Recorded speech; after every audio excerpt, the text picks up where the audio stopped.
Today, we're reviewing the drama thriller Jennifer's Body. Get ready for incredible plot twists.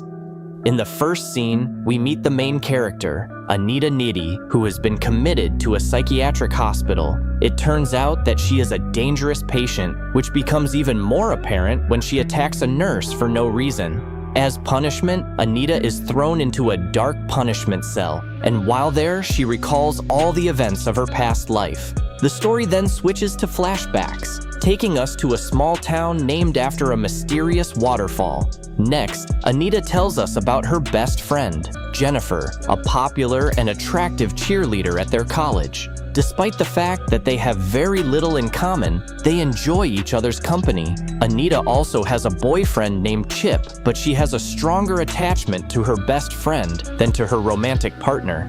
One night, Jennifer invites Anita to a local bar where the indie rock band Low Shoulder is playing. When they arrive, Jennifer notices the band's lead singer, Nicholas, so she approaches him. They chat for a while, and Jennifer is sent to get some drinks. While she's gone, Nicholas approaches his bandmates and discusses Jennifer's virginity, saying that she would be perfect for their project. Anita, who overhears their conversation, feels strange and later shares this with her best friend. However, Jennifer doesn't pay much attention to it. Soon, the band starts their performance, and everyone starts to enjoy the music. However, a sudden short circuit causes a fire that quickly spreads throughout the bar. Chaos ensues. Amid the commotion, the two friends manage to escape through a bathroom window. Surprisingly, the band members are already outside, acting relaxed, as if nothing had happened. They talk for a while, and suddenly Nicholas asks Jennifer to join them.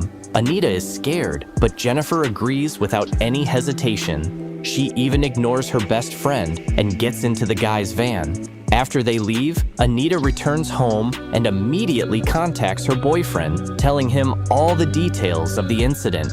In the middle of their conversation, Anita is startled by the sound of the doorbell. She slowly goes downstairs and opens the door, but sees no one outside. Anxious, she returns to her room, but then hears sounds coming from the kitchen. Anita goes to find out where they are coming from and finds Jennifer completely covered in blood. To make the situation even more eerie, she lets out a wicked smile. Jennifer then opens the refrigerator and begins to devour some raw chicken.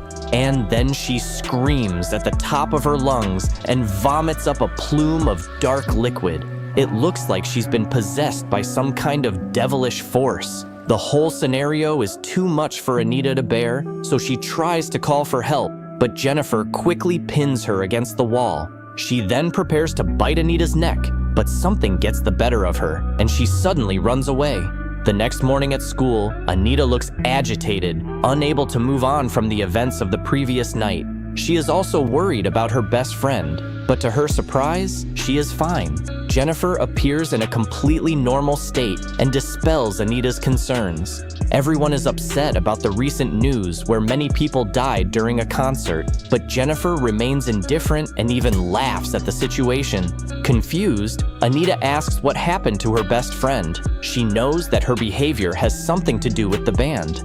Later, Anita seeks out Chip and tells him all about Jennifer, including the angry look she had yesterday. On the other hand, Jennifer approaches the captain of the college football team, Jonas, who is mourning the loss of his best friend, who also died in the fire. With words of comfort, Jennifer takes him to the woods behind their college. Once there, she begins to seduce him, while several birds and animals mysteriously begin to surround them. As Jonas begins to inquire further, Jennifer transforms into her evil self and brutally eviscerates him to death. His terrifying screams are heard by a college professor who rushes to the scene and finds the mutilated corpse. Later that evening, Anita and Jennifer have a phone conversation. Anita is haunted by the incident, but Jennifer convinces her to move on with her life, emphasizing that life is too short for such things. In the middle of the conversation, Jennifer deliberately burns her own tongue with a lighter, but is unharmed. At this time, Anita receives a phone call from her boyfriend, telling her that Jonas has been killed, which makes her even more worried. Meanwhile, the music group is gaining a lot of popularity thanks to false rumors that they saved many people during the fire. hundreds and thousands of people start inviting them to a concert, and a charity performance at a local school is finally confirmed. After that, the movie takes place a month later. The locals, including Anita, are finally able to smile again and move on from the tragic incident. However, Jennifer looks lethargic, tired, and unhealthy. One day, after school, she and Anita are walking down the hallway when a classmate named Colin asks her out. Unexpectedly, Jennifer accepts the invitation and sends him her address, inviting him to her home. Later that night, Colin eagerly drives to the location specified by Jennifer, while Anita and Chip spend intimate time together. Upon arrival, Colin realizes that the area is deserted and the house is still under construction. Despite this, he enters the house and encounters Jennifer, who instantly scares him from behind. Wasting no time, she begins to seduce and kiss him, but then he notices a disturbing change in Jennifer's eyes. Colin tries to run away, but the evil girl transforms back into her monstrous form and ruthlessly kills him.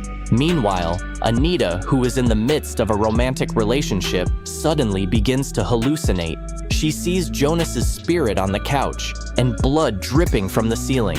This warning sign scares her, forcing her to abruptly leave Chip's house and drive away. However, this is not the end, as she almost runs over Jennifer, who is bleeding to death. Panicked, Anita rushes home and locks herself in her bedroom.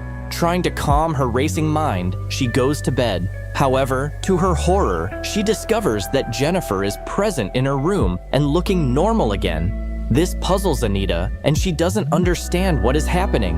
And Jennifer suddenly kisses her on the lips, intending to help her relax. After these events, Jennifer reveals a shocking truth. The band Low Shoulder, who participated in the bar fire, took her to the same mysterious waterfall and sacrificed her to Satan as a virgin in exchange for their fame and fortune. She also claims that despite the sacrifice, everything went well. She did not die because she was not really a virgin. However, Jennifer explains that she never became normal because she was constantly possessed by Satan. After the incident, she remembers waking up unharmed, even after the group members had stabbed her several times. Jennifer then says that when she returned home, she felt very hungry. So she ate her first victim, a foreign exchange student who was believed to have died in the fire. She has extra strength and can withstand almost any injury without feeling pain. To demonstrate this, she deliberately cut her hand and made a large wound, but it healed in seconds. Stunned by the horrific revelations, Anita asks Jennifer to leave. Jennifer obeys and jumps out of a second-story window about 13 feet above the ground.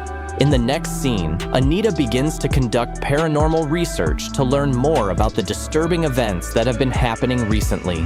To do this, she goes to the occult section of her college library and starts reading books about the occult and the sacrifice of virgins to Satanists. After much research, she finally finds out that her best friend is actually a succubus, a supernatural creature that feeds on flesh. These creatures can only be killed when they are hungry and weak.